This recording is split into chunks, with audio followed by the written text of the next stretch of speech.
On today's episode of the Bolt Crew podcast, we break down Sunday's big game against Jacksonville. We tell you which players for the Chargers have to step up, and we reopen the debate. Should we root for the Chiefs or the Broncos this Sunday? Plus, we pick games against the spread, including our locks of the week. It all starts right now on the Bolt Crew podcast. Hey, yeah, hey, it's the Bolt Crew, and we always win it. Hey, go against us, I don't recommend it. Hey, it's the Bolt Crew, best up in the business. It's the Bolt Crew, repping for the city. Macking on and off the field like Khalil. They hate on us cause we keep it too real. I'm talking smack like Phil Rivers in the field. Oh, you mad again cause we kept it real? Why you mad? Hey, I'm talking smack, I feel like Uncle Dave.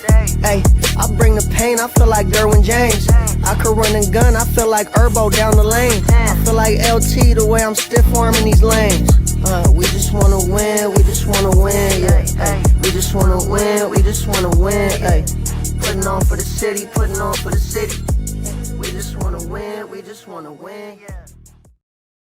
Hey everyone, welcome to the Bolt Crew podcast on a Thursday. It's our last show before we do the post-game show on Sunday. And again, as we get ready for the big game, Chargers taking on Jacksonville, I feel a lot more comfortable right now, guys, than I did weeks before. I've seen this game on the schedule, road game. Jacksonville has had success against the Chargers. The fact where Jacksonville is right now compared to where the Chargers are right now, this is a good matchup at the right time for this Charger team. And so I'm looking forward to Sunday's game. My only downfall, again, is I don't know what it is going back east and play at 10 a.m. in the morning and why the team has a hard time pulling it together. But at the same time, this is the right time for the Chargers to get a big win and keep heading in the right direction before they have to face teams that we are more concerned about on the schedule. Yeah, I really like the way this schedule lays out. You play a Jaguars team that you should beat. Not a lot of these guys weren't on the roster the last time the Chargers played the Jaguars in the playoff game, but it does mean a lot to guys like Justin Herbert, Derwin James, Khalil Mack. They need to win this game, and this is a game you should be winning. You win this game, you go into the bye week, you get Amari and Hampton healthy. He comes back after the bye week, and then you have a gauntlet of playoff teams, right? You got the Chiefs and the Eagles and the Broncos. So I think the way the bye week lays out, Mario, is perfect for this team. It is badly needed with Maye and Hampton being back. That guy coming back for the Chargers makes this offense a lot more lethal. You mentioned the guys that were on this team when the comeback victory happened. We gave it to our God and Savior, Michael Bandy, to get us that first down on the fourth, then ultimately lost us the game. I think this game's monstrous for Justin Herbert, guys. He's entering a season where he's on pace to throw the most interceptions he's ever thrown in a season in his career. He's facing the team that embarrassed him his first time in the playoffs, took away his chance to get his first victory in the postseason. Dave, I think this guy's going to have a vendetta going into this game. I'm excited to see the type of passion and how he plays going up against a team that not stripped everything from him, but, really stopped momentum in his tracks in his career. Hey, here's the deal. And two things can be true with quarterbacks is that one, the 8 interceptions that, Herbert has, and we've talked about before, that number is high, but again, a lot of them come off of these deflections. And I just don't think it's fair to say, well, those were bad reads. He had one terrible read against the Titans that stands out. Either way, they won that game. The game they lost against Jacksonville, which was, kind of like the rule number one of this show, never talk about the Jacksonville game. Well, we're forced to talk about the Jacksonville game. It's a different head coach, right? Joey Bosa's dumbass isn't on the team anymore. He's not spiking helmets, and coaches aren't sitting there going, it's okay, and handing it back. Joe, you're going to get him next time. Dude, Bandy's not on the team anymore. Sorry, Mario. Sorry, Angie. I know you guys love Bandy. What? He's a Bronco. Well, that's fantastic. He's the enemy then. So here's my deal, though, okay, with Justin Herbert. It's not Justin Herbert's fault that the guys around him can't do their job, all right? I still take Justin Herbert for all the success we have where I go, you got to point at number 10 first on why things happen to work. He's the guy that gives us a chance in every single game, even with a horrible offensive line. But, man, my thing is this.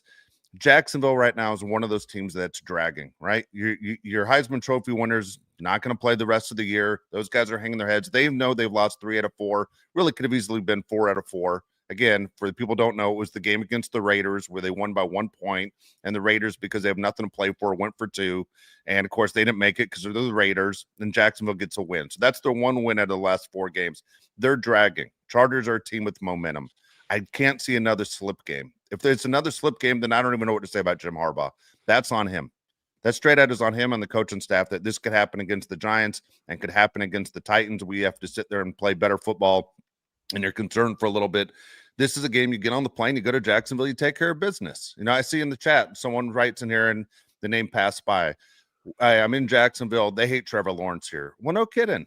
I would hate Trevor Lawrence too. The time has come where you should have made the change, honestly, a year or so ago. It's not going to work out with Trevor Lawrence. I can't solve the Charger problems and Jacksonville's problems. I'll tell you real quick, for anyone who's a Jacksonville fan that's in the chat, and I love when we get guys from other fan bases that jump in. I don't know how many fans there are in Jacksonville that actually care enough to pay attention. But I'll tell you this, we told you the problem, and it's not a popular opinion on this. Trevor Lawrence was an outstanding player at Clemson, maybe the best college quarterback that I've ever seen. All the talk that this guy's Andrew Luck or this guy's John Elway, dude, I bought into it too. I thought this guy's on his way to the Hall of Fame of everything he could do. He was tall, he could run, he could throw. He was a winner, won a national championship as a freshman. Dude got laid for the first time when he was a pro. He got married. The guy was super religious. Now, all of a sudden, he turned into goddamn AC Green. He turned into Winnie the Pooh. When he's not wearing a Jags uniform, he's walking around the house with just a T-shirt on and looking for his next Gatorade because he's dehydrated. He doesn't care about football anymore. And that's where it's at. That's where Trevor Lawrence is at right now. Sucks to be you guys. Doesn't suck for Trevor Lawrence. He's loaded. Once again, you keep doing this when it's my turn to talk, and it throws me off. I don't know even how to come back to this. Okay, anyway, let's go back into football. So the Jacksonville Jaguars, you look at their stats. To me, Mario, it's very similar to when we play the Giants, and you're thinking, okay, they got Malik Neighbors, they got Scattaboo, they got a rookie quarterback who's never played before. How are they going to beat us? And then you lose. Obviously, I think this is another trap game situation with the Jaguars. If I was to ask you who leads the Jaguars in rushing touchdowns, who leads the Jaguars in receiving touchdowns, you probably wouldn't get it. The rushing leader in touchdowns is Trevor Lawrence with 4. With 4 rushing touchdowns, leads the whole team in rushing touchdowns. And then the receiving leader in touchdowns with 2. The receiving leader has 2 touchdowns. It's Hunter Long, the tight end. Everybody knows Hunter Long. And then you got Parker Washington. Everybody knows Parker Washington, right? The receiver. Parker Washington's actually not a bad player. But my point being is 2. That's the lead on the team, is 2 receiving touchdowns. This should be a game, Mario, where the Chargers walk away, giving up 7, 10 points, and then also scoring about 25, 30 points, because that's exactly what should happen in this game. When you're comparing the talent the Chargers have with the Jaguars, there's really not much there. Chargers are the far more talented team.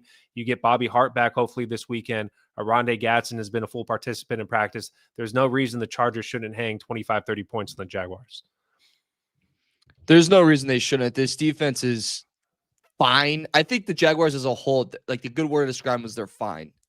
There's nothing spectacular about it, nothing to get riled up about.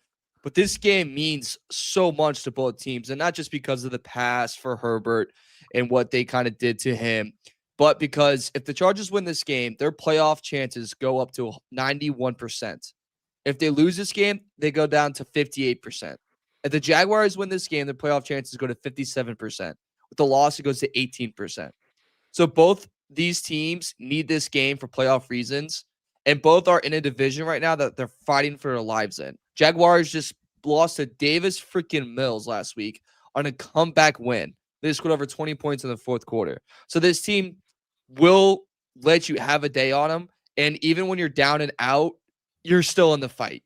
They'll still let you back in. And Josh, you mentioned the guys that lead them in passing and lead them in rushing touchdowns. Brian Thomas Jr., Dave, we talked about this, I believe, a couple shows ago. We talked about trade deadline if he could get moved. This year, he has one receiving touchdown. He has not gone over 90 receiving yards in one game this year. He did that 6 times last year. It's a team full of disappointment. And if I'm Brian Thomas Jr., I don't know why Brian Thomas Jr. Jesus, Thomas Bryant was an IU player. Christ almighty. If I'm Brian Thomas Sr., I'm tweeting away. I'm making Rome's dad look like a freaking saint. I don't know what's going on with Jacksonville. Jacksonville is what they do, though. Jacksonville, I hate to say it, they're kind of like the Raiders without the trophy case. They just continue to make a mess. You can't even keep your superstars happy. They should have traded Devin Lloyd. They should have traded Brian Thomas. They should have traded Trevor Lawrence. And it sounds crazy to say you trade 3 big names that you have. You aren't going anywhere. Even the percentages, as you said, Mario, if Jacksonville beats the Chargers, Jacksonville's not a threat in the postseason. They aren't a team that anybody's worried about. I'm not worried about them this Sunday in Jacksonville. Jacksonville doesn't feel like they even have a real home because it's always that threat of, hey, we also have a home in England too, right? Because the owner has created this. The owner has created this mistake. And where the Jaguars are compared to the rest of the NFL, there are certain teams in this league that, yeah, you're part of the NFL, but you forget about them. Like they're just irrelevant. And I watch Titan games because my dad, who's no longer with us, was a Titan season ticket holder. So I pay attention to what the Titans do. Nobody in the NFL cares about the Tennessee Titans. Nobody cares about the Jacksonville Jaguars. They're just one of those teams. And that's it. They're irrelevant. They're irrelevant to what the NFL is. And as soon as they're eliminated, they have to figure out a new plan. I think, honestly, that their coach is better than I thought he would be. But, man, he can't keep the superstars happy, and there's not a guy there that can win with what they have, which is really, really weird. I mean, Brian Thomas is a great player, but, yeah, man, he is miserable. Right now, he's a complete cancer on that team. Yeah, I think the Jaguars should really consider trading him maybe next season, get something in return because he's a very talented player, but he's unhappy. He definitely doesn't want to be at the Jaguars. Their top targets, almost all of them, Mario, are banged up. They have the questionable tag right now, midweek. You got Parker Washington, who's questionable. You have Brendan Strange, who just returned from IR, who's questionable. You have Hunter Long, the tight end, who's questionable. Brian Thomas Jr. is banged up. He's questionable. They're not healthy. This is a team that needs to be taken out back and put out of their misery, right? That old phrase that everybody uses that's kind of weird. Here we go. We're going to look at the Jaguars front and how they go against the Chargers front. Obviously, we know what we have with the Chargers front. They struggle in the pass blocking situations, but they're okay with the run blocking. I think the Chargers offensive line has done a pretty good job run blocking the last few games. To me, the headliner is Josh Hines-Allen. He's rated as the 18th best edge rusher, but to me, he's a little bit higher than that. He's really good at getting after the quarterback. His sacks don't reflect that this season. He has low sack numbers, but he's a guy you definitely have to be concerned about. Then you have Eric Armstead, who leads the team in sacks, came over from the 49ers. He's in the interior offense or defensive line. And then they have, Quay Walker, who's the number 1 overall draft pick a few years ago. They're all rated above average. None of them are great players, but they're all okay players. They're guys that can hurt you. But Justin Herbert, to me, Mario, should have enough time in this game to find guys like Quentin Johnston. When the Chargers play teams that don't get after the quarterback as well, these are games when Quentin Johnston has more time to do dragging routes and have time to get open. I think this could be a huge game for QJ, a big game for Ladd. I think every single receiver, tight end could end up with 80 yards. There's nobody on the team going into Sunday's game that can't have a big game, Mario. Yeah, it should be a field day for this offense. And that front, it's filled with a bunch of guys that are big names, but not necessarily have lived up to the name this year, right? Everyone knows Hines-Allen. Everyone knows Armstead. Everyone knows Walker. But when you go, okay, then who has the best front in the NFL? For some reason, the Jaguars are left out of that conversation. So, yes, Herbert should be protected more. He shouldn't have to scramble as much as he should. And you guys know Herbert's scramble percentage is 11th in the NFL, like just outside the top 10. Probably should be in the top 10. I'm kind of surprised he isn't. Maybe shout out Joe Alt for the games he played. But we shouldn't see a lot of that on Sunday. He should have time to throw. The thing I worry about, though, Dave, is the Jags do take away the football pretty well. They're second in the league in takeaways. And Herbert's had a little bit of a turnover problem with bad passes and interceptions. And like I said earlier, he's on path for highest in his career. We got to take care of it. I know this offense isn't great for Jacksonville, but I do not want to give them second chances upon second chances and hurt ourselves when we have 2 of our division rivals going at each other on the same day. Now, I'm a big fan as far as set momentum. The old Rodney Harrison saying we want to punch him in the mouth. You punch him in the mouth early. Going back to that Giants game, remember the team had a chance to start the season 4-0 after winning 3 games in a row inside your division. You go and you take on the Giants, a team where Jackson Dart's making his debut, and you fall behind. And then it just seemed like we were dragging. I'm all for, hey, let's score first. Let's dictate the scoreboard, make the other team play from behind, put the pressure on them. Because, again, they're a team that's been struggling. So it's a team that's been struggling. You want them in their mind to go, oh, no, here we go again. Here comes another loss. For the Chargers, they got to come out with a better effort. Again, I know I say it's a 10 a.m. game. It's strange to me how the Chargers struggle in these. And they've done it for years. Anyone who's been a Charger fan for years, it's one of those where you almost say, look, I don't know when you guys are getting on that plane for these trips because, obviously you want to have them adjust the 3-hour difference if that means anything. And these guys fly extremely comfortable. I mean, these planes are insane. It's not like they're flying to Europe. They're flying to Jacksonville. All right. You're looking at a 4 or 5 hour flight. I got it. And then say, look, maybe we got to leave a day early and we got to run some practices and walk through some hotel ballrooms, something to sit there and say, we'll get our game plan ready to go, our legs underneath us. But it's not like they're saying, hey guys, guess what? We're playing at 4 in the morning. They're playing at 10 in the morning. Everybody's awake at 10 a.m. Am I right? In the NFL, guys are in the facility at 5 a.m. working out. How can it be such a damn difference that these 10 a.m. games, we look terrible? This has to be different this week.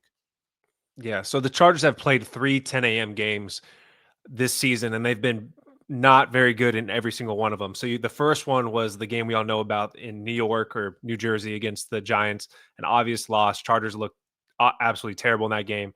Then you had the Miami Dolphins where the Chargers win by 2 on a miracle play by Ladd and Justin Herbert. They probably should have lost that game. I think up until the end, a lot of people thought Chargers were going to lose that game. And then you have the Tennessee Titans, very ugly game, but the Chargers win by 7 points. In that game, Joe Alt and Bobby Hart go down with injuries. The reason why I think this weekend's going to be different, Dave, is because you can play around with the offensive line a little bit. I think Jamari Sawyer needs to be in the left tackle. That's something I'm definitely going to be looking at going into this game. Is Jamari Sawyer going to be able to get in over Austin Deculus? To me, it's a no-brainer. I think he's a much better left tackle than Deculus. You also have Penning. He's had over a week to be with the team. Maybe you plug him in at one of the guard positions. And then Bobby Hart, if he's healthy, I would want him at right tackle. I don't want Trey Pipkins over there. Trey Pipkins had an okay game against the Steelers. He actually did pretty well against TJ Watt. But for me, Bobby Hart's the guy that should be playing right tackle. I think Justin Herbert should have more time to throw in this game than other games. And when Justin Herbert has more time to throw, Mario, I expect 30 points. If he has any time to throw, you're going to have 30 points because Justin Herbert does such a good job of getting his weapons out to shoot. Keenan Allen, Ladd McConkey, Aronde Gadsden, QJ. I mean, there's so many options on this team. Trey Harris could break out. There's so many different options with the Chargers. It's really hard for teams like the Jaguars to game plan when you cannot get after the quarterback. And their secondary is the weakest part of this team, especially defensively. Like, they're 5th in rushing yards allowed, but then you go in the pass game, they're 28th. They get torched. And then let's, look at this thing a little bit deeper, right? The past 3 games, this losing streak that they've had, it's been a tough go. They've had to face a couple, pretty strong QBs. Matthew Stafford, that's probably MVP right now. Those for 5 touchdowns on him. All right, that's tough. Okay, then you face Geno Smith. Well, that guy's like a kindergarten quarterback. He throws 4 on you. And then Davis Mills throws 2. That's 11 touchdowns in the past 3 games. If Herbert has time, he should pick them apart. With our receiving core, with the weapons that we have, with Gaston also going to be able to play in this game for what it seems like he was a fully participant in practice. If Herbert is kept clean, this secondary is going to be laid to bed. That's going to be put down like Old Yeller. That's it. I remember the dog, baby. Shout out to Mac Miller's song that had that one. But David, if Herbert has it, I mean, I think every receiver should be in the end zone. Yeah, I mean, I think if you had to pick which way are the Chargers going to win this game, I think we all feel it's going to be through the air more so than the run. Maybe the Chargers would say we'd rather be able to control the ball on the clock. With the running game, I think it's basically going to be the easiest way to attack and put points on the board early are going to have to be through there or will be through there. No doubt about it. So, we always talk about how the Chargers blew a 27-point lead in Jacksonville. Well, the Jaguars blew a 29-point lead just last weekend in Jacksonville. They were up 29-0 on the Texans. They end up losing, they're up 29. Yeah, they're up 29-0. They give up 26 points in the fourth quarter. The math ain't math. And 29-10. They give up 26 points in the fourth quarter. Math wasn't my strong suit. You're up 29-10. They give up 26 points in the fourth quarter and they lose. Do you think that has to do anything with the game next week? Like, do you think it carries over when it's 7 days, or do you think it doesn't mean anything? I think it definitely means something because you also did that to a division rival. Like, you did that to someone that is fighting for the similar spot you're at, where you need that second position in the AFC South. I think, too, it takes a lot of wind out of your sails because you lost to a Texans team that, 1, you're up that big, and 2, they're out their starting quarterback. And you lose to them. Like, that's the biggest kick in the left nut you've ever seen. And now you have to go play the Los Angeles Chargers against Jim Harbaugh. That's a tall ask. And, like, Liam Cohen's a first-year head coach dealing with all of this. Your star rookie that you traded up for is out for the year. that you're playing two ways, which really looks like a terrible idea now going forward. People like Dave, I saw 3 articles today when I was doing research for this saying Trevor Lawrence, where should he be traded to? Like this team's, it's if not in turmoil yet, they're like flirting with the disaster. They see the iceberg, but the boat hasn't hit it yet. Shout out JT. You guys remember that one? The Titanic. Yep. Yeah. Okay. Shout out JT. Shout out JT. How many shout outs do we do a show? We do. I think Mario does them. Josh is known for sharing screens, and Mario's known for doing shout outs. And you're known for Roadhead. Yeah, you're known for Roadhead. That's not good. That's not good at all. Yeah, I don't know. Trevor Lawrence, man, again, he'll have a job in the NFL for years to come because there's always going to be someone that thinks they can fix it. I mean, on paper, he looks like he has all the talent in the world. It's funny. You said, Josh, you blow that big lead, and then what are the chances they do that again? Dude, ask the Cincinnati Bengals, right? I mean, the Bengals literally did it back-to-back weeks of losing games that they should have won. And what are the Bengals? The Bengals are one of those teams in the NFL where complete disaster. It was funny. Josh and I were in just going to house. I believe certain teams in the NFL are destined to be what they are. Josh and I were in Cincinnati this summer at a Reds game, and there was a family behind us. It was a dad and 2 sons. And I said, who do you guys root for in football? And the dad goes, biggest mistake of my life as a father was my kids are Bengal fans, because when they started to fall in love with football was the year the Bengals went to play the Rams. And I said, you guys don't want to do this because I've been a fan my entire life, and they never get here, and then they break your heart. They don't win Super Bowls. And he goes, they're stuck with a bad team their entire life. I'm sorry, if you're a Jacksonville fan, you're kind of in that situation. Charger fans, I think, are a little bit different, by the way. I know we don't have a trophy in our trophy case, but man, we've had some superstar players and exciting players. Like, it feels like we're almost at the top of the mountain, ready to make that big turn and run to glory. We're there. Like, I feel like we're there. We aren't those teams. We aren't Jacksonville. We aren't the Titans. We aren't the Bengals.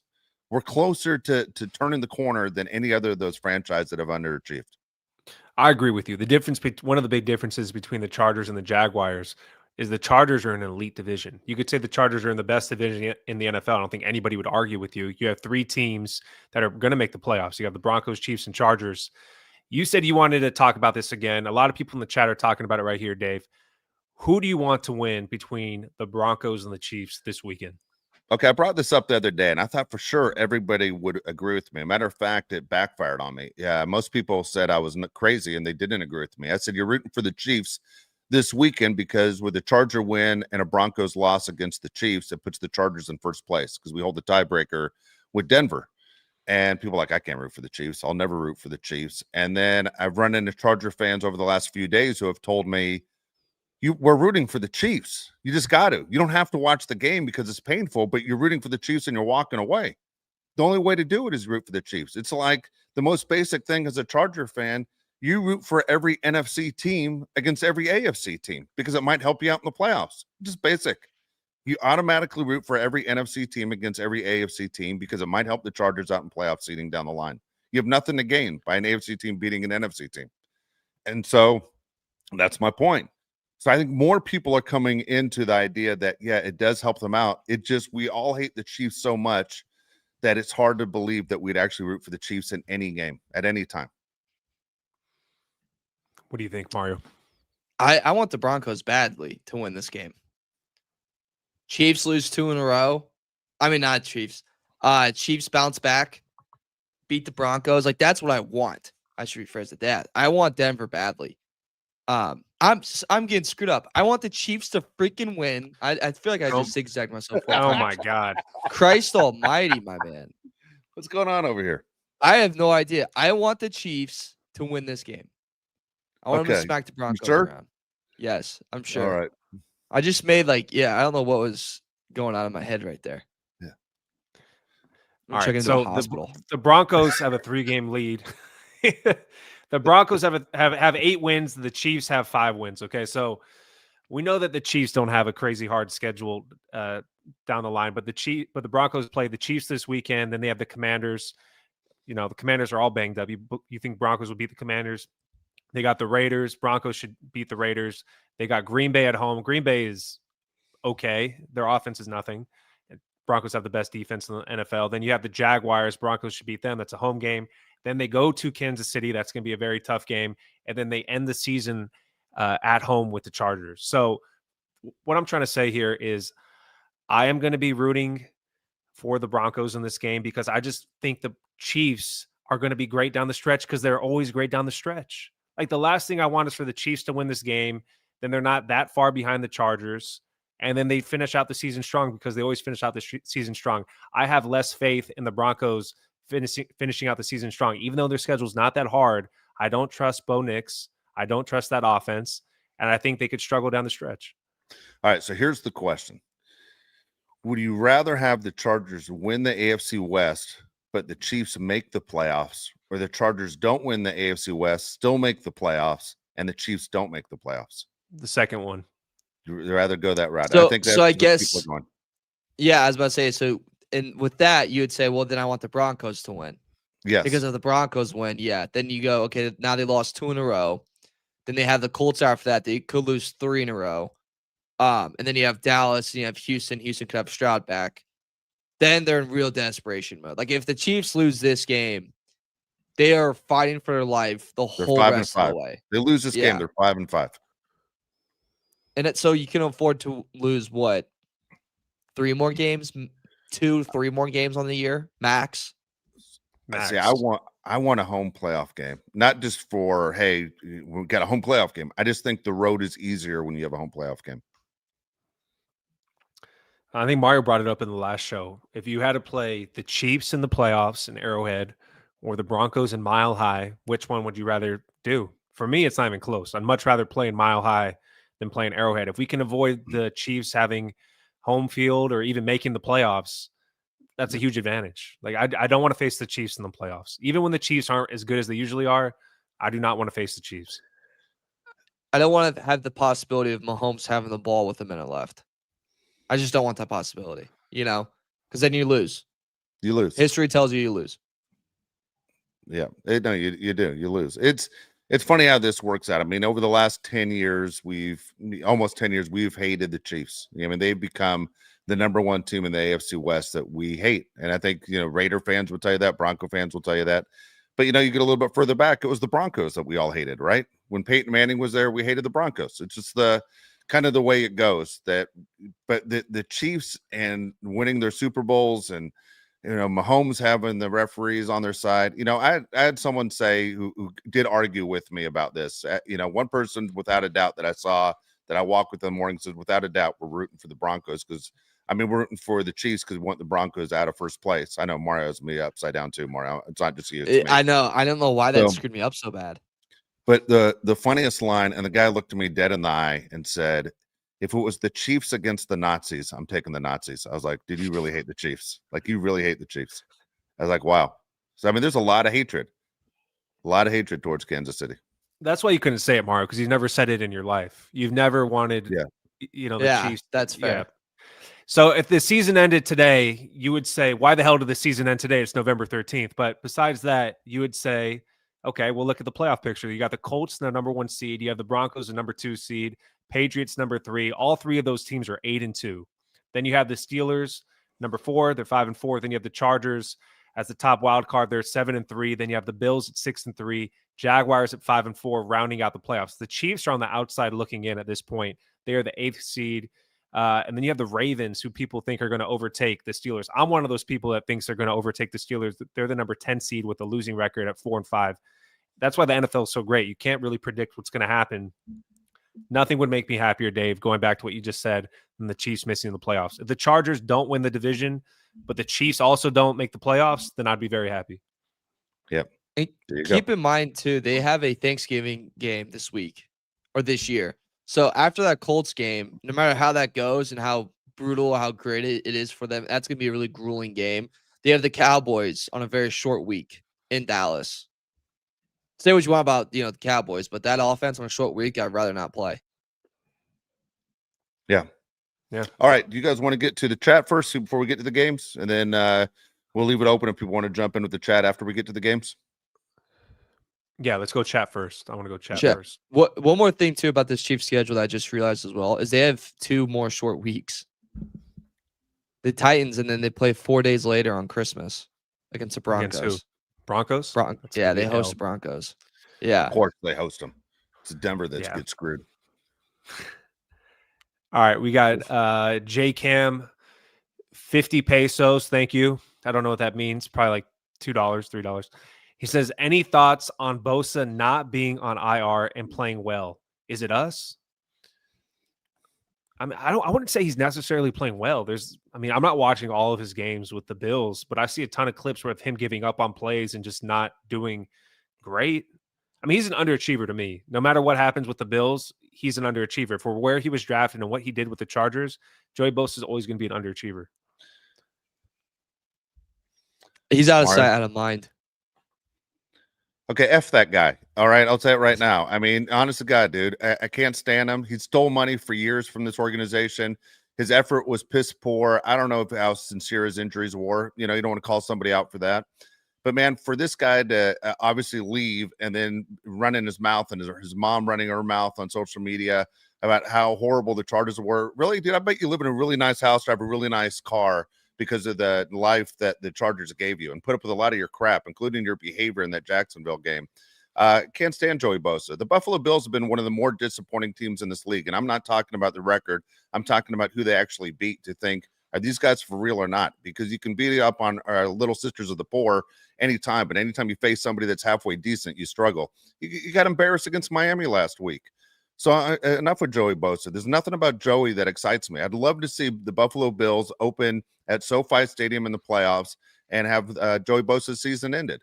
I'm sick and tired of him. I thought he faked things all the time, and he pulled himself out of situations on 3rd and long or in crucial 3rd downs where he'd pull himself out of games where these are sack situations, and he put the hand up and pull himself off the field. So Toucan Sam over there, offsides because of his nose before the ball's even snapped. Enough out of you. You sit down. Yeah, he leads the team in sacks. He has 4 sacks, tied for a team lead in tackles for loss. Once again, I wish nothing but the worst for Joey Bosa for the remainder of his career. I want to make that very clear. Also, I would say all 3 of our rushers in Tuli, Doblo, and Matt got take over Bosa. Me too. Yep. Me too. All right, here we go. $4.99 from AK says, Uncle Dave, I love you, my baby. I respect that you scared of Baltimore. But as of November 12th, 2025, they ass not in until all right, okay, I can't. I don't know what's happening here. You got to proof these, my friend. Personal request. Can we take out saying my baby? I would like that. I love AK, man. AK hates Baltimore. I've given a lot of credit to Baltimore. It's the one thing AK doesn't like about me is that I've always given a lot of credit to the Ravens heading into this season. When they got after the terrible start, AK, you look like the genius. But I'm telling you, when you look at the remainder of that Ravens schedule, the Ravens are back to scaring me again. I am afraid of Baltimore, but I'll worry about that when we see them in the postseason. He clarifies in the next comment. He says, I'm talking about them not being in the playoff bracket. Okay. So he's saying they're not in the playoffs. AK, if I had to put money on it, I would say they're going to make the playoffs. I mean, we all saw the Steelers. I think the Baltimore Ravens are trending in a much better direction. I think they're minus odds to make the playoffs too. Actually, they will. And the Ravens should be in first place after this weekend, if I'm not mistaken. Are you guys buying the Bengals coming back and Burrow coming in? Dude, it's what the Bengals do, right? They turn it on in December. It's what they always do. It's too little, too late. That's how I look at it with Cincinnati. As long as the Cincinnati doesn't make the postseason, you don't have to worry about them. But watch, Cincinnati's going to go on a run. They always do. Baltimore's minus 250 to make the playoffs. They're favored to win the division right now, right? According to Vegas? According to FanDuel right now, minus 230 they are. Yep. Matthew Dahl, $4.99 says, happy birthday, Dave. Thank Dan you, Orlovsky made a horrible take saying he'd rather have Drake Maye than Herbert this morning on First Take. That's disappointing. So I don't mean to jump and answer that question. It's disappointing that he would say that because, again, it's East Coast bias. That's how I look at it. I think Dan does a really good job. One of the better broadcasters as far as I know he wasn't a star quarterback or anything. I think he understands the position. Drake May's had an incredible year. There's not a Charger fan out there that would trade Justin Herbert for Drake May. Not one. I will say I think it's a case of one's having an MVP year and one's not. So when you're having this type of season, you get put above guys pretty quickly. You know? Yeah, correct me if I'm wrong. I believe Donor Orlovsky's from Connecticut, lives in Connecticut. There might be a little bit of a bias there with the Patriots. I don't think anybody, like Dave said, would take Drake May over Justin Herbert. Everything even. There's no way. Okay, I'm pretty sure honest. he was like really high on him too in the draft. Like he was like one of the guys that's like, I would take May over Daniels and Caleb. Like I think he was one of those. Which Let's is be honest. Right now looks good. The Patriots are 8-2 right now. Okay. I will tell you, the Patriots would not be 8-2 with Justin Herbert. They would be 9-1. Okay, they'd be better. They would have beat the Raiders in week 1. Justin Herbert's a better quarterback than May. I'm sorry, the Patriots play weak-ass schedule, always have. That is true. Good point. It's a very weak schedule. That's very true. Who has a better Cam coach? Teague, who has a better coach? Yeah. Rabel's going to win Coach of the Year. Nah, it's Steichen. I don't think so. I They're think both ooh, top 5. Coach of the Year. They're both top 5. I think whoever gets 1 seed in the AFC. How about that? If it's Yeah, and I'm Patriots or happy. Colts. I'm happy with what we have. I wouldn't trade Harbaugh for anybody right now. Yeah, I love Harbaugh. Cam Teague 999 says, I can't take another week of sports media QJing the Chiefs. If the Texans win and the Chiefs lose, Kansas City drops to 9th. I'm not worried about catching the Broncos. It's going to happen eventually. So he's very positive, and I love that. I guess the other, I'm coming around to that side on it because if they do win, that keeps Bo Nix in the playoff picture. And I would love to face Bo Nix in the playoffs. Yeah, nobody hates Bo Nix more than you. I'm not saying you're wrong. You do. You can't stand him. You hated him He's before not, he was drafted. He's Jimmy G, I think. I think he's Jimmy G. Wow. Good QB in a great system. Yeah, nobody hates Bo Nix more than Mario and Asante Samuel Sr. Those two people. And Auburn fans. And Auburn fans. All right. Jonathan Simpson, 499 says, love the podcast. Does Dave have any Super Bowl stories back when San Diego hosted in 2003? Yes, so the Chargers were in San Diego at the time. It was Jack Murphy Stadium or Qualcomm Stadium, and it was the Buccaneers and Raiders. Okay, couple stories I have for you. I'm gonna give you 3 quick ones. Okay, one is Reggie Bush was still in high school, but he was on the field with me, like on the media day. And I mean, how often do you let a high school player on the field? But everyone had seen Reggie Bush's tape. You know, everyone knew that crazy tape out of Helix, and all the NFL players were kissing his ass. That was weird to see that here's this kid in high school that the NFL players all needed to talk to him. That was kind of awesome. The other thing is my Super Bowl seat, I sat next to a guy, Mario, I don't even know who this is. It's Andy Rooney. People are a little bit older. Andy Rooney was the guy that would wrap up 60 minutes at the end, kind of would do a rant. And he'd always sit there. He was this old man. He was probably close to 90 when I sat next to him.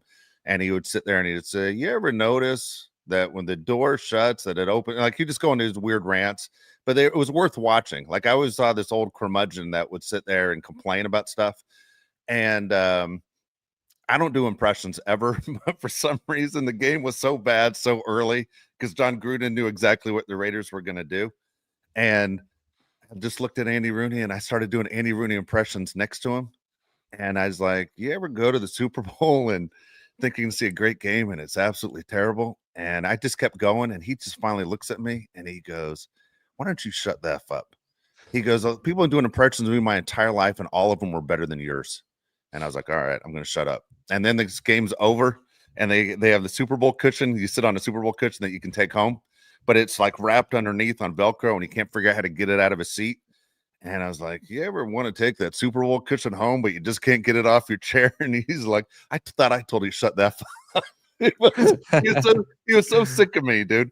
But here's the craziest thing going. Okay, the story was the Raiders center. If you remember, Mario, I don't know if you heard the story. The Raiders center didn't show up for the game. Oh yeah, was he like hammered? No, he was in TJ. Okay, he was in Tijuana. Okay, so he's in Tijuana. Doesn't know what the hell's going on. He's bipolar. He has issues. He thought they already played the game. He went down to Mexico to celebrate winning the Super Bowl, and they hadn't even played the game yet. Well, a girl I used to date, her best friend is married to him, and I called the girl I used to date and asked, "What's going on? Where is he at?" She told me the whole story, and so I knew the story, but I couldn't break the story of the guys in Mexico. I mean, the Raiders were looking for the guy. I knew exactly where he was, but I couldn't break the story because the way it would have crossed over. Do you understand? Yeah. But yeah. it was over. As soon as the Raiders center didn't show up for the game, it was over. It was done. That's hysterical. The biggest game of your life, and you're just like, yeah, you already won it. I'm in Tijuana. You're like, what? Can you imagine? I mean, buying drinks for everybody. Yeah, the guy's like upside down. They're blowing a whistle into his crotch. He's celebrating, doing shots. He doesn't even know what the hell's going on. They're like, that's well, one of the the things they do down there, Mario. By the way, whistle your crotch. They flip you upside down. You do a shot. You're hanging upside down, and someone's blowing a whistle, who's holding your legs, and it's like they're blowing a whistle like right in your crotch. It's bizarre, dude. Okay, I don't recommend it. No, it's true. It's not, anyone who's ever been is like, oh yeah, I know, I've been there. It's used to be where everybody went before 21. My dad tells me this story like every Christmas that like the whole 85 Bears team was like hungover going into the game. Like they all like partied the night before because like, oh, we won already. And Dick guy was like ripping them a new one. And they just went and smoked the Patriots like it was nothing. Yeah, the Raiders did that against the Eagles back in like 1980, 81. And same in New Orleans, same city, same thing. Next one comes from Drew B. Drums, $5 says, have you guys seen all the chatter about SoFi hosting 2 conference championship games? All right, let me answer this one. I think I'm the one that started it. that started this whole debate. So here's the deal. If the Chargers win the AFC or the number 1 seed going into that game, the higher seed, I should say, and the Rams are the higher seed, they have to make it the first time in NFL history where the NFC and AFC championship games aren't played on the same day. You literally would have to break them up because you got to get the fans out. You got to bring the new fans in. You got to do the changeover. You got to make it a home field for the Rams and a home field for the Chargers. Someone said Raiders for the Chargers, and you can't go back to it. You can't do it the same day. You got to clear them out. But it would have to be the very first time I think that's ever happened. Usually, the AFC and NFC championship games are the exact same day. Can we just focus on I don't know, the Jags? Like we're thinking too far ahead. Nah, there's no such thing as thinking too far ahead when you have an empty trophy case. Let's dream big.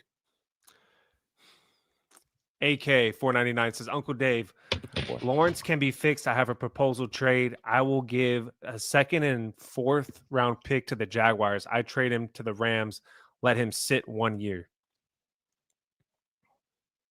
Nope. Look, yeah, I don't know what Sean McVay would want. I'd still say a team like the Raiders would be a team that you could see him going to. A team like the Jets. You hate to trade him to an AFC team if you don't have to, right? In case he does turn out good. When do you want to trade him to an NFC team? Yeah, I would probably trade him. I don't know if the NFC team that'd be in this conversation for Lawrence would be Los Angeles. I feel like McVay would rather just draft his QB and just go from there, right? What about the Saints? I mean, Tyler didn't look that bad. Right now, the Titans would have the number 1 pick again if the draft was today. They don't need a quarterback. Minnesota. They're not giving up on JJ. But Lawrence is the backup just in case it looks really bad. I don't think he's a backup quarterback yet in this league. Do you think a lot he's a of money for a backup? Yeah, there's a lot of money for a backup. I mean, it's $50 million. I'm just thinking outside the box here. It's all right. He had Sam Darnold. I mean, keep saying that. All right, we got Charles Oglesby 499 says, why do you guys think a lot of dudes get injured as soon as they get a big payday? Age? I don't know. Bad luck. Okay, it's kind of an interesting question, right? It's loaded. Like obviously, when it's Rashawn Slater, there's no faking that injury. I mean, we also that's a serious injury. But some of the other guys, the nagging injuries, the guys that can't go, you wonder. You just wonder on the guys like, he can't go because of so and so, and you're like, really? But when it's because those guys are playing for the next contract, you ignore things. As they say, there's not a guy that feels 100% after the very first practice. But I don't know, Charles. I mean, that's one of those arguments that you hate to have when you keep thinking about the Tony Gonzalez line, that more than 80% of the guys that play in this league play for the check and don't play for the wins and losses. Yeah. I don't know. Depends on I the go back person. and forth on this I one. mean, look at, you just mentioned JJ McCarthy a second ago. Dude, he's hurt right now. I mean, what the hell? With his hand? Yeah, I mean, what's the deal with this guy? I mean, Anthony Rendon's like, dude, you miss a lot of time. It's crazy that this guy is hurt all the time. I just can't believe he gave himself his own nickname. I'm still not over that. Yeah. Crazy. It's insane. Young West, $5 says, what's your guys' take on someone using championships in an argument, but they didn't even witness the championship they won? This is good stuff by right here, Young West. Go ahead. You guys answer it first. I'll give my opinion. My whole take is, if it's like the Toronto Maple Leafs or like, you know, I'm trying to think of another team that'd be like that. IU basketball is a good example. UCLA basketball is honestly kind of a good example, where like all their championships happened 30 plus years ago. And it was like, were we in Vietnam during that time? Like, what was going on in the world? Like, if that's how long ago it was, I think the championships are irrelevant. So I guess I'm kind of in that side of, yeah, if you didn't witness it, does it really matter? Like, I'm a Bulls fan. If I'm talking smack to someone about the sports team, I'm not going to bring up the 90s. Like, I don't remember Jordan. I don't remember Pippen. I don't remember Kukoc. I don't remember Horace Grant, BJ Armstrong. I don't remember those guys playing. I would just bring up, like, yeah, the Derrick Rose years were fun. Oh, side question to you guys, back at you. Would you rather have the fandom of, let's say, the New York Giants, where you got 2 Super Bowls? 2? They have 4. But I'm saying, like, I'm going 1998 till now. So since I've been alive. I know that's going to be my point. Sports did not start when you were born. What the hell are you talking about? Okay, but like, you can't say like, oh, Mickey Mantle was insane. You can. Shut the hell up. Go ahead. Finish what you're saying.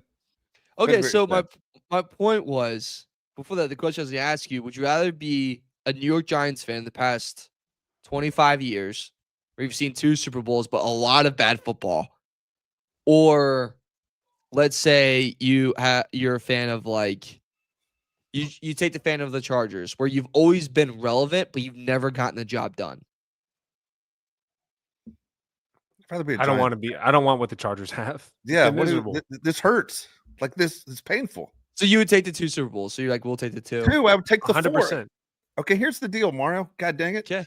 Dude, all these championships count. It doesn't matter if you and I were alive or Josh was alive. It doesn't matter how it works. Dude, it's history. It's what sports is. There's nothing to me more important in history. I can talk more about sports championships than championships we've won in a war. You understand? That's where I'm at. I'm a shallow person. I love sports. The only argument I'll give back in anything, if it was before the color barrier was broken, then maybe I got a problem. You know, when you tell me about Ted Williams hitting over 400, it was in an all-white league. No one's ever hit over 400 since there's been more than one race. I mean, an all-one race league? That sounds ridiculous. The Yankees have 27 championships. That's impressive. Dude, a lot of them happened, dude, when it was only a one-race league. But, yeah, I hate to say it. We all, sit there and root against the Raiders. The Raiders still have their 3 rings. 100%, I'm like, championships count. That's where I'm at. Yeah, I'm with Dave on this one. I don't know. Really? Championships count even if you weren't alive. I mean, you can't really brag about them, but they happened. So if you're talking smack with a Raiders fan and they're like, dude, that's my age. Like, well, Put it this way. Look behind you. What do you have behind you? Woods, MJ, Israel Adesanya. Haven't done jack squat in forever. But, dude, you still talk about him as being the greatest, right? Okay, well, Adesanya is one of the sickest champs of all time. Tiger Woods was the best golfer of my generation. And Jordan's brand is the most insane sports brand we've ever seen. Have you ever seen Jordan play a game on TV or live? Live? Not live. No. You never have. I never rewatch. But you love Jordan. He's your favorite. He's your hero, right? I'll be honest with you. So I always make fun of people that sometimes when they really praise celebrities and they pass away and they're like, I cried. I'm always like, dork. But like when MJ goes, I'll probably be like, damn. That's gonna hit me deep, dude. I might shed a tear on that one. AK 199 says, I will have Lawrence sit behind Stafford for a year. So he's really on this one. Yeah. You know, nobody talks about retirement more than players and people that are part of the Rams. It's the most annoying part about the LA Rams is so many guys in that organization always talk about retirement. It's annoying. I'm sorry. Andrew Whitworth would talk about it all the time. Aaron Donald would talk about it all the time. Sean McVay talks about it every single offseason. Puka Matt talks Stafford about it. talks about it. Puka talks about it. I don't even know if I'd want to go to the Rams because you never know who's going to be there. Like I want to go there for Sean McVay, right? If I'm a quarterback, but there's no guarantee he's going to be there. They do probably like a seminar of like post-career stuff, and like you're taking it a little too seriously, guys. Let's focus on week 10. What's the old saying in fighting? Mario, you're a fight guy. What do they say? If you're thinking about retirement, you're already retired. Already retired. Yep. All right, we got Cam T 499 says the Chargers need to tell the Jaguars to look at the flowers. If you watch The Walking Dead, you know I'll be at the game to witness that. Nice, going to the game. Very nice. That's awesome. I never seen The Walking Dead, by the way. I barely watched it. All right, B-Han and $2 says favorite sports movie of all time. What do you got, Mario? Okay, I'm trying to think. I'm trying to not Google and just go. First one that comes to my head is Glory Road. I freaking love that movie. Glory Road's amazing. Besides that, I would say The Fighter with Mark Wahlberg or The Warrior with Tom Hardy. Those are my three. They're incredible films. Never saw that. You never seen Warrior? Nope. You'll cry. Really? Yeah. It'll get you. It'll get you really bad in the end. Okay. Yeah. All right, I'll go Remember the Titans. I love that movie. It's a good one. Remember the Titans is a great movie. It's funny. Yeah, I love baseball movies. I love sports movies all around, but I love the movie Moneyball. There are a lot of things about Moneyball that I like a lot. And it's funny, every time Brad Pitt takes a dip, I got to take a dip. Like it's, Jonah Hill's great in it, which, by the way, Jonah Hill is Paul DePodesta, who just was named the guy who's going to lead the Rockies. Paul DePodesta hasn't won Jack S ever. He didn't win with the A's. He didn't win with the Dodgers. He just left the Browns after 10 years to take the Rockies job. He's never won. As much as I love the movie, he's never won doing it his way. But yeah, Jonah Hill's character is great. There's so many gutting lines. The confidence thing, the ugly girlfriend line, where they're saying, that line. What does that so mean? Doesn't mean shows he has no confidence. She's a 6. Chris Bryant's like, what do you mean by that? Yeah. Dude, that was really mean. Josh and I have a whole list of guys that go, what the F? Yeah. We got the what the F list for sure. What do you got, Mario? There's one more movie sports movie that I can't stand. It's when the game stands tall. I think it's what it's called. Have you guys seen it? Yeah, I saw it. Oh my God, I hate it. It's a California team. Yeah. But there's Josh, have you? No, I haven't. Okay. There's a great part of the movie. We had to watch it when I was in high school, and I got kicked out of the classroom for it because I was like, this just would never happen in a game. But the guy is like lining up, and like the defender like talks smack to him, and he's like, for my God and family, I am going to block you into the ground. And I was like, no one says that. I was like, there's just no way any high school kid would say that. And the teacher's like, oh, well, what would he say? And I was like, I can't say what I actually said. If you want me to, I will. Yeah. And the teacher's like, well, you can go outside then and think about what you would say in that moment. And I was like, okay. I just went and sat outside. Yeah. Awful Teachers movie. are so weird like that. Yeah. Oh, God, I don't miss that at all. Justin Herbert 199 says, is Junior Colson on the team still? Where is he? Well, he's out for the year. I got nothing else to say. He's out for the year.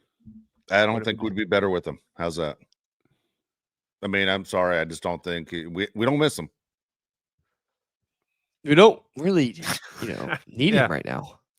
No, we don't. He's never proven that we do need him. And I haven't thought about him the entire time until I just saw that comment. So that's how I feel about him. I hope he gets healthy. I don't miss him. Yeah. All right, let's get to the games where it's going to be a long show. Yeah, it is. It's going to be a long show. All right, here we go. Get to the games. Josh, you had the best week last week. All right, you were 9-5. I was 8-6. Mario, I don't know what the hell happened. You took like a bunch of steps forward and you just fell down. 3-11. No way. Yeah, 3-11.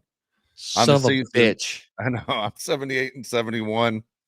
Josh is 66 and 83. Mario, you're 59 and 90. I don't know what happened. I don't know what happened either. All right, here we go. Thursday night game. We have the Patriots taking on the Jets. Jets are a mess. Aaron Glenn's a train wreck as well as a coach. I hate to say it like I thought he would be. Him blowing up at the media was insane this week. Patriots favored by 13.5. By the way, every spread at Mario, I'm sure you've paid attention, has changed dramatically this week. Usually it doesn't happen that way. Maybe 1 or 2 games change. Almost every game change. Patriots 13.5 favorites over the Jets. I'm gonna go Jets to cover. You know, this was started off. I think the line was like Pats 2.5 was the spread. Like, geez, I'm gonna go Pats. You're gonna go Pats? I'm gonna go with Josh on that. I just still think 13.5 is a crazy number. I know it makes all the sense in the world for the Patriots, but just think the Patriots are gonna win by 2 touchdowns. Division game, short week. Yeah. Division game too. Yeah.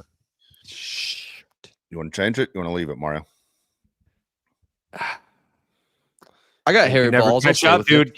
Yeah, you can never catch up if you pick the same teams as Dave and I. You're right. True. He's absolutely I got right. hair on the nutsack, boys. Let's go. All right, what do we got? This is when I remind myself that your mom listens to the show. All right, Dolphins favored by 2.5, hosting the Commanders. Commanders complete train wreck. I'll go first. I'm gonna go Dolphins win this game. The cover. I'm with Dave. I agree. I'm going to. I really hate the Commanders this year so freaking much. Commanders. Okay. All right. Next up on the schedule, you have the Pittsburgh Steelers. This game has changed also. Favored by 5.5 over the Cincinnati Bengals. Steelers are at home. I got the Bengals to cover. Does Joe Burrow come back mean anything to you guys? I asked that earlier, but it really doesn't mean anything. No. Yeah, I mean he's not playing this week, but yeah, again, I worry about the Bengals. They fell 1 game short last year. You know. Yeah, They scored points with Joe Flacco. They still suck. They do. I mean, what do you want me to say? I agree. They're not good. I'm going to go with Bengals. All right, I'll go Steelers then. I'll go Steelers on this one. Next up, you have the Buffalo Bills and Joey Bosa hosting the Buccaneers. Bills are favored by 5.5. Buccaneers. I might just go opposite. No. Ooh, Buffalo. I'm gonna go Buffalo this time as well on this one. Buccaneers have had so many key injuries the whole season, right? You kind of wonder what would the Bucs look like if they were completely healthy. Would they honestly be considered one of the best teams? All right, here you go. Next up, Minnesota Vikings. They're at home. They're favored by 2.5, taking on the Chicago Bears. Vikings. All right. You jerk off. Listen. This is all I'm going to say, gentlemen. That's all I'm going to say. In closing time, Caleb Williams is first in passing touchdowns, first in QBR, second in rushing touchdowns. When the time gets close and time's ticking away and you need a win, the kid pulls through. It's Bears 2.5 for me. I'm gonna go Bears because I don't know what the hell's going on with McCarthy. I'm gonna go Bears. I took the Bears last time they faced Minnesota in week 1. It did not go well for me. All right, next up, you have the Houston Texans are favored by 6.5. Excuse me, they're at the Tennessee Titans. Texans at the Titans. Texans favored by 6.5. I'll take the Texans. I don't know what the hell's going on in Tennessee. Take the Texans as well. I love the under in this game. I think Texans are going to pressure the living crap out of Cam Ward. I don't think even 30 points are going to be scored in it, but I'll go ahead and take Titans. Okay. Get out of this hole. All right, Atlanta Falcons favored by 3.5. Falcons are hosting the Panthers. People I'll are go pretty Falcons. pissed at Michael Penix, by the way. People He's pretty not upset. good. Struggling. Dude, nobody throws worse incomplete passes than Michael Penix. It is the ugliest incompletions you've ever seen in your life. I'll go Falcons though. Oh, gosh darn There's no when it's ugly, Tua, and it might be just a left arm throw. It looks uglier than hell with those guys. I guess Falcons. If you watch this game, the NFL should pay you. Yeah, I'll go Falcons. These are two teams I never seem to get right. I'm gonna go Falcons as well. Packers favored by 7.5. They're taking on the Giants. The game is in New Jersey. Again, Packers favored by 7.5. I just have zero faith in the Giants. It's going to be Jameis Winston playing quarterback. I'm going to go Packers. Interesting questions to Matt LaFleur about you think your job's in jeopardy this week. It should be. I think it should be. I like Matt LaFleur, but they're not as good as they should be. I got Packers to cover, though. Yeah, they're calling for his head. They want him out of there. I think he gets an own job pretty quickly.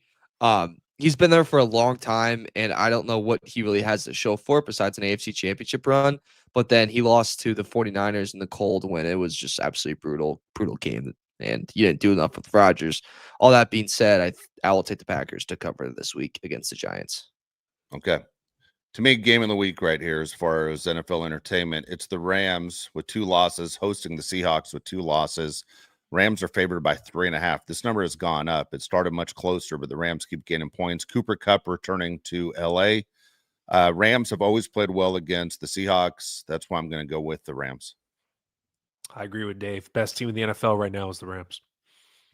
They're absolutely the best team in the NFL, but also one of the best defenses in the NFL is the Seattle Seahawks. And you get a divisional opponent, you get 3.5, so you get covered with the hook, with the field goal. I'm going against you. That's fine. Seahawks. That's fine. Screw you, Palais. I'm on the Heron boat. 49ers favored by 2.5. They're at the Arizona Cardinals. I'll go first. I'll take the Niners in this one. I have zero faith in the Cardinals. Yeah, I'm with the Niners as well. Yeah, Niners. Brock Purdy's supposed to be back playing in this game. That's what they keep saying. Okay. All right. Next game, you have the Ravens. AK, you paying attention right here? It's the Ravens on the road. They're favored by 7.5 against the Browns. These two teams match up. It's always much closer than you'd think. That being said, I'm going to go Ravens. I'm going to go Browns to cover. Okay. What do you got, Mario? Ravens. Okay. Going Ravens. Next up, we have the Chiefs. They're favored by 3.5 on the road against the Denver Broncos. One of you guys go first this time. Denver covers. Damn it, Josh. I'm Denver too. All right, I'm going to go different than you guys just because I'm not sure. It seems like it's too much. The Broncos don't play games like that. It's like everything points. It should be a Bronco bet. I'll take the Chiefs, though. Eagles, they're favored by 2.5. This is a Sunday night game. Roster-wise, it's exciting to watch. Eagles at home, favored by 2.5 against the Detroit Lions. A.J. Brown, just watching him while we're doing the show. Told you should have traded him. This guy's a huge cancer, causing all kinds of problems. 2.5. I'll go Detroit to cover. To win. I think Detroit wins. Okay. I like Detroit on the money line. I bet this actually. You did bet it? Yeah, and AJ Brown, just stop. Yeah. You know. Yes. You had too much fuel, little fire. Here's my bet of the week. If I was betting one game, it'd be this game. It's the Dallas Cowboys. They're favored by 3.5 over the Raiders. Cowboys are at home. It's a Monday Night Football game. You have Marshawn Nealon, who just passed away. The team is very, very upset. It's a very sad story out of Dallas. I think they play a big game on Monday. Dallas Yeah. as well. Yeah, Dallas. All right, here we go. This is the game of the week for us. This is why we do the show. It's the Chargers favored by 2.5 at the Jacksonville Jaguars. I like this game a lot. All right. Again, this is to me, anyone who's watching, I think you look at it and go, how can you possibly say the Jags can cover this spread? I don't think so. I think the Chargers win this game and they win it handily. I'm going to go Chargers, guys, 34, Jacksonville 17. Yeah, so not just because we're Charger fans, but this is the worst line I think ever this weekend. Like I will be betting on this game. I think the Chargers win. I'm going to go 24-10. All right, I got 20-10 Chargers in this game. keys for the game sponsored by soon to be you if you're listening. Capitalize on turnovers. Trevor Lawrence is sketchy with the football. He's thrown 7 picks this year. He's 4th in turnover-worthy plays. Success rate is the worst of his. Cohen actually told him this week to let it fly more, that he wants him to be more risky with it. Please do that against our secondary, and they'll take the ball away. You also have to take care of the football. Jacksonville's tied for 2nd in takeaways this year. You take care of it. You don't give them extra chances. You will win this game. And not only own 3rd down, but be Mr. 3rd down. Literally do not give it up. The big advantage that the Chargers have in this game is on that down, because the Jags offense is 25th in 3rd down conversion.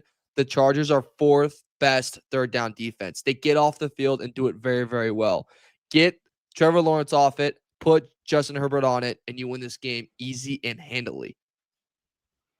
Okay, good breakdown. I'm with you on that. There we go. Pretty Players good. of the game. Are we doing players of the game? I'll go first. All right, I'm gonna throw it because I don't want you guys stealing mine. I'm going Ladd and I'm going Thule. Dude, you took my 2 guys. Is that right? I'll go with Dafe. Going to get a sack in this game, and then I'll go QJ. I have the whole entire offensive line because the Jags bit blitz the 8th most in the NFL. So pick up the blitz, let Herbert throw. 11 passing touchdowns past 3 games. And I have Henley because Travis Etienne breaks tackles, and Chargers are 27th in yards after contact. So you don't tackle very well. Henley lead that charge. There you go. All right, here we go. AK asked me to remind everybody of his prediction. So once again, Mario hates this, but Dave is the one that laid it out. So if Justin Herbert throws for 560 yards and 6 touchdowns, AK gets his own square next show. Post-game show. I mean, he'll be on the post-game show or the Tuesday show. We'll figure Tuesday show. I say you go Tuesday. It's hard to get a word in edgewise on a post-game show. I say we go Tuesday. Here's the deal. Do we automatically, let's say if he gets 560, even without the 6 touchdowns, we let him in the square? I think we should, Mario. Yes, but you do not get a mic, AK. He gets a mic. You can learn sign language, and we'll be the translator. He also adds 499 that his other bold prediction is Odafe with 3 sacks, 2 forced fumbles. Chargers win 34-6, no touchdowns. The other day I was joking, but Herbie will have nope, you can't take it back. No joking. Yep. Can't take it back. Yep. You can't take that back. You got to stick with your guns, AK. We don't do that here. I'm sorry. All right. It's Dave's birthday. Would I get a rant? You get a rant, but I think Mario had something he wanted to share as well. But go ahead, do your rant. Let me do my rant real quick. All right. My buddy of mine pointed this out the other day. I've been thinking about it. I have 2 things I want to mention. One is the national anthem when it's someone playing an instrument. Okay. Like if someone's playing the national anthem through a guitar or a saxophone, they have the person next to them doing the sign language. And I'm like, that's crazy as hell. You're like, why are you doing the sign language? But I guess you kind of have to let people know who can't hear where they're at in the song, right? Since they can't hear the music, you got to do it. But it doesn't seem kind of wild that you're doing the sign language while the person's playing an instrument. Never even thought about this until this week. Blew my mind. Okay. 2, guess what? The weather's getting cool. I was talking to Josh earlier in the week. I know it's nice in Tennessee today, but it was down to 24 degrees at one point this week. What was the coldest it was in Chicago this week, Mario? It felt like 10 degrees. Okay, so here's the deal. Obviously, where I'm at in Southern California, the weather's outstanding. It's supposed to rain, though, starting tomorrow. We're going to get more rain in the next week than I guess we're supposed to get like for the year, which is funny as hell because Crimea River. Yeah, but I'm saying if you ask Mario and Josh, like, well, what are you getting? Dude, we're going to be lucky to get like 1/8 of an inch. Like, it's nothing, guys. It's nothing, but people panic and they can't drive for crap here. So, the weather getting cold, and I notice on TV when I watch these national shows, it's big quarter zip weather time. Okay. And I don't know what the deal is with the quarter zip and what you guys are doing in the Midwest and what you guys are doing in the South on the East Coast, but it's goddamn ridiculous. Okay. It's the most lazy way ever of dressing. And look, you're talking to a guy who wears a hoodie nonstop. I got 8 million hoodies, filling up my goddamn closet. Nothing better than a hoodie. You can throw your phone in there, your keys, the whole deal. The quarter zip thing is insane. It's not really dress up. When I see the guys that wear the tie, the dress shirt, quarter zip on top, and then a suit jacket on top, and they go on TV, Dude, that's a lot of goddamn layers. What the hell's going on? So if you're a quarter zip guy, dude, I'm sorry, you're this close to just getting your ass kicked just by the way you dress. All right, it doesn't change from 3rd grade. It's the adult version of dressing like a punk.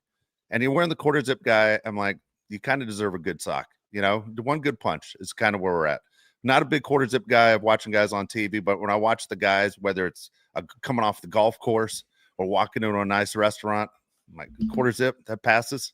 Come on, what are we doing? You aren't dressing up for anything. It's insane. How crazy is it, by the way, that men get away with everything? You look at movies and stuff from like the 40s. The suits guys wore in the 40s are basically the same suits guys wear now. Guys are so goddamn lazy. It's so easy to get away with dressing up. You just wear a suit, change your tie. The shirts look the same. Everything looks the same. Crazy. What do you think about vests? Like I a like the vest vest. jacket. Dude, let me tell you something. I dig the vest. I wore a vest at Josh's wedding. I'm like, dude, the vest I think is an automatic that should come with every suit. I like the vest. But what about like a jacket? Like I'm Oh, thinking you mean like Marty McFly in Back to the Future? Like Yeah. when he joined the Navy vest? I like the look. I do like the look. I don't get it though, because your arms are still showing. Yeah, but dude, if you have good arms, it doesn't look bad. You see what I'm saying? You work out every day. You could pull off the vest. You couldn't pull off the vest with the t-shirt. No, I mean I'm not t-shirt. That's insane. When am I at a frat party? Dude, why But don't I'm you saying go when it's no, hold on, winter. dude. Hold on. No t-shirt. Wear the vest. Go to a Chicago bar like you're Mr. T and see if it works. See if you pull. All right. I think Funny the cla- that Dave. Go Yeah. ahead. Sorry. Funny that Dave mentioned the arms because I posted this picture off the Bolt Crew Twitter for his birthday. Here we go. Sharing the screen. And rumors are circulating that you're on the juice. Can you confirm or deny these allegations? No, I've never been on the juice. Never been on the juice. Why would I be on the juice? I'm not a pro athlete. Like, what's the point? What's I could have To look kidney good. failure? Come on. Everybody knows why you do the juice to look good. Yeah. Feel- Well, feel that's why good. you would do it. But no, I never doing the juice. No, never do it. Yeah, I'm not gonna lie to you. I kind of want to test you because I see this photo and I'm thinking juice. no, it's funny. I've been accused of being on the juice even by my own doctor because I have like stretch marks from here from bench pressing when I was younger. To make money, Mario, I used to in college, I would bench press. So you start at your weight. All right. So whatever you could do over your weight, that was a competition. So I'd challenge guys for $20 a shot. Go, all right, if you think you're stronger than me, and then I would do it on a regular basis. But I did it like all the time for extra money, just because I knew I was stronger than everybody. And then I just completely ripped my shoulders apart. But I have the stretch marks from there. My doctor's like, "Dude, you're juicing." I'm like, "I'm not. I would never juice. I was never a pro athlete, so I wouldn't juice." Let's Why would I- address these allegations on the side here. Yeah. It says Dave's on TRT. Confirm or deny? No, I'm You on not, TRT? dude. I'm not. I didn't, Don't yell at me. Hey, Okay, don't yell here's at the me. deal. All right. I didn't even know what TRT was till about a month ago. Someone told me about it. I'm like, dude, that sounds good. I'm not gonna lie. Next time I go to my doctor, I'm gonna ask him about TRT. I never heard. You of don't need it. You're gonna be like Arnold Schwarzenegger coming over. it. Dude, my big thing is at this age, as it's a birthday today, is that I don't make noises when I stand up and sit down like my friends. They every time I'm like, what is that? Getting out of my truck or getting they tell, oh, you should take me 20 minutes to get out of bed. 20 minutes to get out of bed. What are you talking about? You know, you guys never saw the movie North Dallas 40. You got to see the opening scene with Nick Nolte. He's a wide receiver for the Texas team. It's supposed to be the Dallas Cowboys. Dude, he can barely move to get to the bathtub after playing a game on Sunday, and he just pulls this big piece of grass out of his nose. It's just that's what all my friends look like. I'm hanging in there. I'm pulling it off. On the outside, I'm fine. Inside, probably a complete train wreck. Can you read that, or you don't have your glasses on? I don't have it on. I'll read it to you. Okay. From Jay Guzman says, telling us he doesn't take steroids as he roid rages is awesome. Laugh out loud. So he's calling crap like bull crap on you. 100% don't take steroids. 2 is I have come such a long way in the last 18 years on my temper. I have. I have come a long way. Are you on the Yeah. creatine at least? I did the creatine for a while, but you can't drink enough water in creatine. I cramp up, man. I get those cramps in my hamstrings. Fair. You know? Yeah. So I don't you're do enough. just I walk a lot, but I lift weights all the time. I do lift. Oh, I do lift. how often do you lift weights? 6 days a week? It's about 6 days a week. Yeah, 6 days. But your diet, so the part that's crazy to me is your diet's like Taco Bell. So like how Sometimes. does Sometimes. So Okay. it was bad the last week. Here's a crazy thing. All right. Diet wasn't good today at all. Diet wasn't good at all today. My wife went and bought an apple pie, okay, like 3 days ago. And she goes, hey, when are you going to open that apple pie? And I go, you open it whenever you want. She goes, I'm not going to open it till you open it. I go, well, it's not my birthday. I'm not going to open the fucking, I'm not going to open the apple pie. And so I'm not doing it. So I go to sleep at 12:30 in the morning, and I get up at 2:45. My alarm didn't go up. I just got up at 2:45. Walk downstairs, and I'm like, there's nothing on TV. I couldn't even get the apps to work. I was trying to watch the last episode of Severance, which I freaking hate that show.